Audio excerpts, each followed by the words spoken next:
ലോക്സഭാ തെരഞ്ഞെടുപ്പിന് ശേഷം പല വഴിക്ക് പോകുന്നുവെന്ന് വിലയിരുത്തപ്പെട്ട ഇന്ത്യ സഖ്യം വനിതാ സംവരണ മണ്ഡല പുനർനിർണയ ഭരണഘടനാ ഭേദഗതിയെ ലോക്സഭയിൽ പരാജയപ്പെടുത്തിയത് ഒരുമിച്ച് നിന്ന്.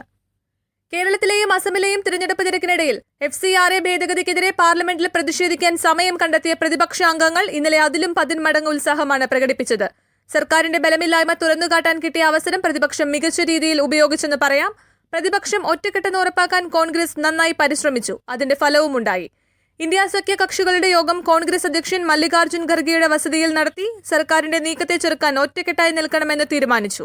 കോൺഗ്രസ് സംഘടനാ ജനറൽ സെക്രട്ടറി KC വേണുഗോപാലിനായിരുന്നു പ്രതിപക്ഷത്തെ ഏകോപന ചുമതല. രാഹുൽ ഗാന്ധി തൃണമൂൽ നേതാവ് അഭിഷേക് ബാനർജിയോട് സംസാരിച്ച് പരമാവധി MPമാരുടെ സാന്നിധ്യവും ഉറപ്പാക്കി. മണ്ഡല പുനർനിർണയത്തിന്റെ അപകടമെന്ന തന്റെ അനുഭവത്തിന്റെ അടിസ്ഥാനത്തിൽ ജമ്മുകാശ്മീർ മുഖ്യമന്ത്രി ഒമർ അബ്ദുള്ള നൽകിയ മുന്നറിയിപ്പും പ്രതിപക്ഷത്തിന്റെ ഒരുമയെ സ്വാധീനിച്ചു. ബില്ലിലെ വ്യവസ്ഥകളെ എതിർക്കേണ്ടത് എല്ലാവരുടെയും ആവശ്യമായി. UPയിലെ സാഹചര്യത്തിൽ മണ്ഡല പുനർനിർണയത്തിൽ ആശയക്കുഴപ്പത്തിലായിരുന്ന സമാജ്വാദി പാർട്ടി അധ്യക്ഷൻ അഖിലേഷ് യാദവിനെയും ഉറച്ച നിലപാടെടുക്കാൻ കോൺഗ്രസ് നേതൃത്വം നിർബന്ധിച്ചു. ബീഹാർ തെരഞ്ഞെടുപ്പിന് ശേഷം അല്പം അകൽച്ച പ്രകടിപ്പിച്ചിരുന്ന RJDയെയും പഴയ രീതിയിൽ ഒപ്പം നിർത്താൻ നടപടിയുണ്ടായി. ഫലത്തിൽ ഇന്ത്യ സഖ്യത്തിന്റെ തിരിച്ചുവരവ് കൂടിയാണ് ലോക്സഭയിൽ കണ്ടത്. കൂടുതൽ വാർത്തകൾ അറിയാൻ മനോരമ online.com സന്ദർശിക്കുക.